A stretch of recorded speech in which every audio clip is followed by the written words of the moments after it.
Okay, I'm Vanita here, founder of Mud and Mind, and I've got with me my co-founder Karthik Bura, and glad to invite you on this platform.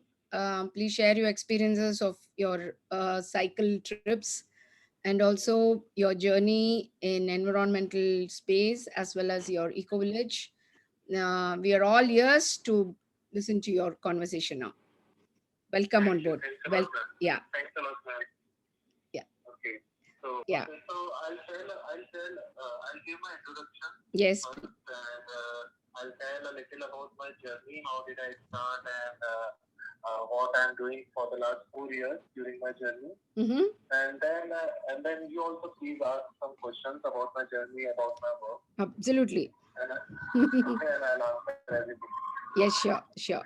Okay, so I'm Ankit, and for the last 4.5 years, almost 4.5 years, I have been covering uh, whole of India on my cycle. Okay. And okay, I started my journey on 27th August 2017. Mm-hmm. Okay, so earlier before this journey, I'll give a small introduction. Earlier before this journey, I was staying in Rajasthan. My birthplace, you can say, here. Hometown is Ajmer, and I was working in Jaipur as a journalist for some time. And during that period, before 2017, I was doing cycling for my personal benefit, like for fitness or other things, because I like sport activities and fitness activities. So I was cycling in my personal life. Okay. As a traveler. Mm-hmm. Okay, so I did make some national records in cycling. Okay. In North India, like if you know Golden Triangle. Yes. Which connects Jaipur, Agra, Delhi. So I had covered that route. That route is 700 kilometers long, and I covered that route continuously for 69 hours. Wow. Without taking any break on my cycle. Okay. So that was my record, and I did some other events like long distance cycling, which are being organized by a French club from Paris. Okay. Yeah, so those were my interests in cycling, and that's how I started increasing my activities in cycling. Okay. So in 2017, I decided I should do something bigger, and I should cover the whole country of India Okay. by cycle, Mm-hmm. make another record.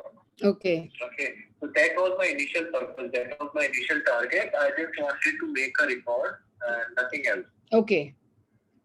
So that's why I started on 27th August 2017. And I leave my hometown. I leave my job for the next 6 months, and I'll cover the whole country of India, all the states and all the union territories very quickly within only 6 months. Okay. Okay, and my target was Guinness World Record. Okay. So all of this was about village, about self-sustainability, about eco-village. That was not my idea 4 years ago. Okay. Yeah, so I started my journey from Jaipur. And I went up north like Delhi, Chandigarh, Himachal Pradesh, Ladakh, Kashmir. That was my first corner of India. Okay. Okay, from there I came back to Western India like Punjab, Haryana, Rajasthan, Gujarat, Maharashtra. Then I came to South India. Okay. So in 2018, after 4-5 months, I came to South India. Okay. And my initial journey was very quick because, as you know, my target was different. My target was just to make a record, just to cover the distance of 21,000 kilometers on road. So I was not meeting anyone. I was not talking. I was not learning from the society in my initial days. Okay. Okay, but when I came to southern India, slowly, like from Maharashtra, it started from Maharashtra, then Western Andhra Pradesh, then Karnataka, Goa, Kerala, Tamil Nadu. So during that time, uh, some of my interactions, some of my stays in villages were very prominent. They changed my life. They changed my thought process. Okay. Okay. Okay, I started staying started staying with some farmers, some local artists, Mm. craftsmen, Mm. some very good schools who are working with alternative education in South India. Oh. So from there, from from there, my journey took a different turn. Okay. And I started thinking why I'm doing this journey very quickly, why I'm running after a record, Mm. why I'm running after Guinness World Record, why I'm not learning anything. Mm. So that's how I started thinking differently, and I started giving more time to my journey. I thought I should continue it for a long time. I should not run after just Guinness World Record.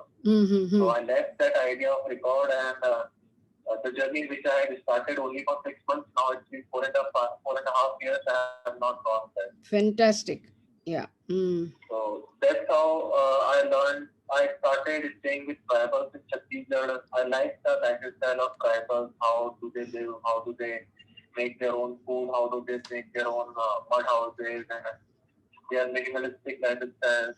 I like so all of these things, mud house making, eco village making, and rainwater harvesting, organic farming, different types of farming, and many other things I have learned only during this journey.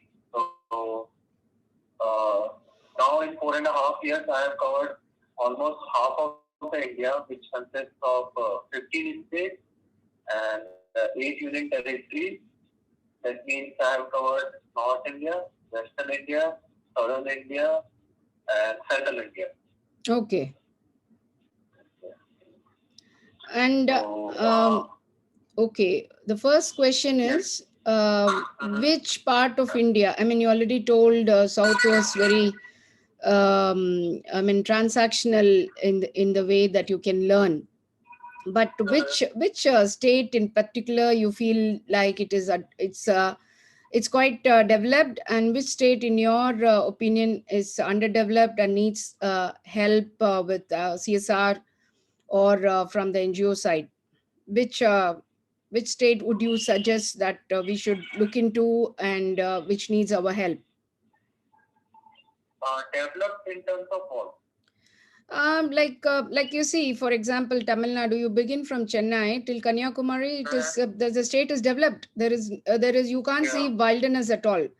I mean, every village, everybody is developed. Everything is developed, and you have all the amenities, all the facilities that Chennai has. So I wouldn't. But yeah, there are tribals, but this state is quite industrialized and developed. But like Chhattisgarh, I have lived in Raipur, and as you said, Chhattisgarh tribals are still lacking lot of foundational, fundamental, basic facilities.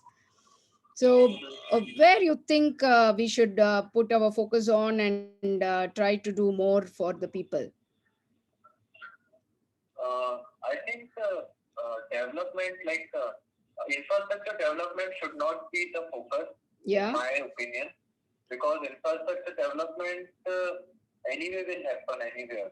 What we should focus on, I think, the awareness within the people about the real lifestyle, real organic lifestyle. Because even if we talk about big metro city like Bengaluru, Chennai, so Mm-hmm. that is developed. There is no doubt it is fully developed. Bengaluru, Chennai, Mumbai, Pune. Okay. Mm. But still, there are a group of people who want to lead a different lifestyle, like natural lifestyle. They want to come out of urban lifestyle, and they want to do something with the nature. Mm. Okay, they want to give their children a different kind of education, which is not confined to the classroom. Okay, Right. they want to work with the mud, and they are not able to do it, because what I have observed when people meet me, how people host me, Mm. because they find their own dream in my journey. Yes. Okay, they see a boy doing something alone. Mm. Okay, so let's connect with him. share to his stories, and let's work with him and let's call him to our village or city, and we can do something together. So Absolutely. people are finding a source, of motivation to do something better. So that kind of thing we can start even in a big city or even anywhere in a village to inspire people to bring them together to work with nature. Yeah, well driven. The point is well driven. But yeah, the urban people want alternate method of wanting to give up the materialism which they had been chasing.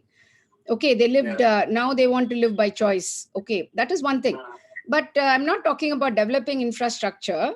But see, the rural village as it is with all the flooding and things like that happening, we need to provide more protection to their homes and livelihood, giving them more training so that they can cultivate small cottage industries from their home bases. You know, those are the things. Develop the society, na, so that area you can target where people like Vidarbha region in Maharashtra and that Narmada region in Madhya Pradesh, they are very similar. People are more into they like if I tell their daily routine, so they are more into going around, sitting idle and eating tobaccos and all. So they don't have any motivation or inspiration to work. Okay. So if we can engage them in something creative, so they will definitely work. Okay, but all this while I was thinking that Narmada region has got Maheshwar, and so they create a lot of weavers societies there. They create the best of the Maheshwari saris and textiles which come from. See, these kind of communities are everywhere. Even in Andhra Pradesh, there are Dharmavaram, if you know. Dharmavaram is a dry region, but that weaving community is working. So that is impacting only a very small community. Okay. Not everyone. Okay. So we'll have to give them some self-help training sessions through which they can set up their own cottage industries. We will train them. Okay. Yeah, we will do that. And what is your third choice? Third is Chhattisgarh, Bastar region. Bastar. Okay. The main tribal region. Okay. I am very fond of Chhattisgarh because I lived there, and the people are very innocent, and they cook. Yeah, they cook some of the most simple, very tasty dal. You know, like it will be just very hardworking. Very hardworking and very loyal people. You know, yeah, I like that about them. Okay, I've marked 3 of them, and so should we go there and would you be able to help us in all this? Would you be like to be a part? I have some contacts in all of these three regions. Okay. Like I have more contacts in Maharashtra, Vidarbha region and Chhattisgarh, Bastar region. Okay. So we will go there. We will personally visit the place, understand their problems, and then we will formulate a plan to create some livelihood, and we'll give them. But they do, the Basta tribals do lot of brass jewelry, and yes, I know. Some of my friends are doing that. Yeah, terracotta. They do.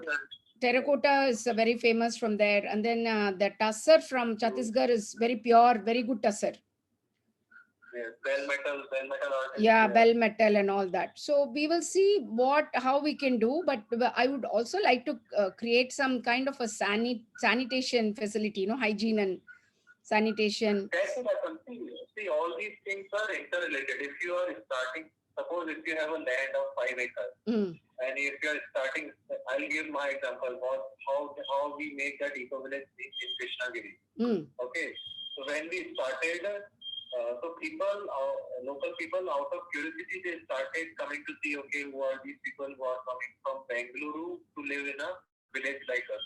Okay. So they were very amazed that why these people are doing such kind of things, making mud houses and doing organic farming. Right. So they were coming. So slowly, when we were making eco toilets, so they were very amazed. Okay, this is another way of using toilets without water. Okay, so slowly they will adopt. Okay. And when you start opening a library, start opening something very creative thing, they will learn that thing also. Okay, we see, we will not just open library and leave. What we are trying to do on this platform is, Ankit, we know from people like you where help is needed. Then we connect with artisans who will come and give workshops for them. Okay, they will teach them what can be done. We will teach them, we'll give them training so that they start creating those pieces and they start selling it. And they, they're not idling away their time, as you rightly said. So they become more self-aware, they become self-reliant, which is very important, which is very important. So that we are planning. And okay, when you're traveling, Karthik has got some questions now. He will talk and I'll mute my mic. Yeah. Hi, Ankit. Can you hear me? Am I audible? Yes, Karthik, I can hear you. Yeah. Hi, Ankit. So nice to meet you. And unfortunately, we are meeting through a phone call. Anyway, so I just want to know, while you are traveling with your cycle and all over the India, and you have some certain intention to get to further record, or afterwards you change your mind. But what kind of challenges you faced, and what kind of support you got from the people when you travel all over the country? So suppose, how the main thing is how I am traveling and how I am learning about India. That is the main thing. So I am learning in the old manner.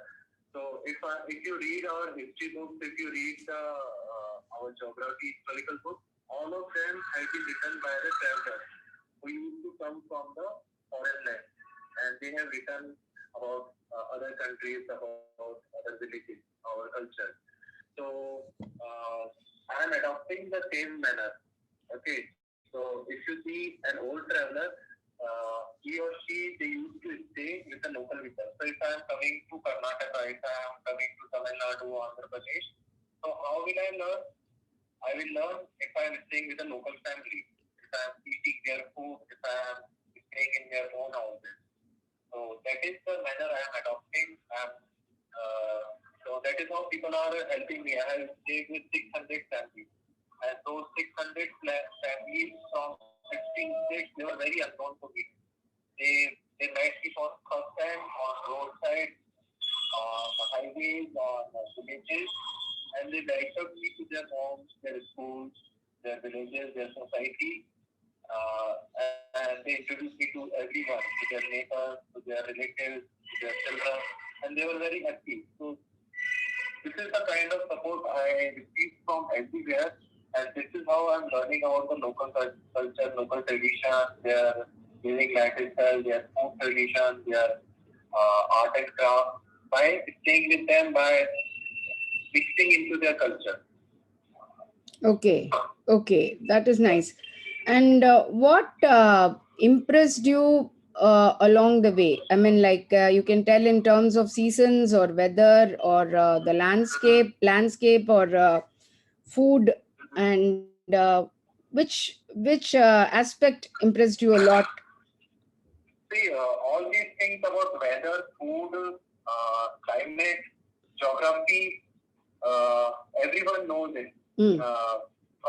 From their books, from their education, from school education, everyone knows that India is very vast and versatile in terms of food, geography, religion, caste, and ethnicity. Everyone knows that. But what really amazes me, and what we cannot find in any college book or in any university book, is the behavior of the people, how people actually want to meet each other. So that is what amazed me on the road. That suppose, so I am from North India, okay, and when I went to South India, I don't know the South Indian languages, and they don't know my language. So still, South India is the biggest part in my journey. Like out of 4.5 years, I spent 3 years only in South India. Wow. Without any barrier, without any problem. Yes. Okay. So that was very new thing. That I asked people that how are you able to believe upon me? So they told me, Ankit, actually people want to meet each other, but it is just media rumors or media news that people are a little bit scared of each other. But actually, if someone new is coming to our village, to our city, we are happy to meet them, we are happy to hold them. Yes. And so this was a new thing, and I think this cannot be taught to any university. Correct. You're right. The hospitality aspect, I agree, because one thing we have to see here, all the 4 South Indian states are well developed. Okay. When you compare Bastar or Vidarbha, like interior of Maharashtra and the border of Karnataka, Maharashtra, if you see all that, actually South is pretty much developed. Little parts of Telangana, Andhra, that side, we have to go interior to also do for them. And Orissa is one place where I really want to do good work, because there are a lot of tribals and they have just been sidelined, and they face the disaster every year. Every year the cyclone unfailingly touches them. So we have to find ways and methods by which they can protect their homes and property in a better fashion, by which we have to start planting trees along the coast, which will stop the sea water coming in and flooding and all that. There lots needs to be done. And your journey is a great inspiration, Ankit, for us. And thank you so much for connecting, Ankit. I mean, this is a new platform, and this phone interview on Zoom is something that we enjoyed it, but we would like to see your face sometime also. And we will be taking from the write up that you sent, and the contact will be given. And I can see Karthik is wanting to ask some questions. Yeah. So I just want to know about this eco village, what he started, Ankit. Ankit is asking about your eco village. Okay. So, what do you want to know about eco village? No, I have where did you start? Where did you start your eco village, and what are the activities right now going on over there? So it is near Bangalore. It is in Krishnagiri district in Tamil Nadu, which okay.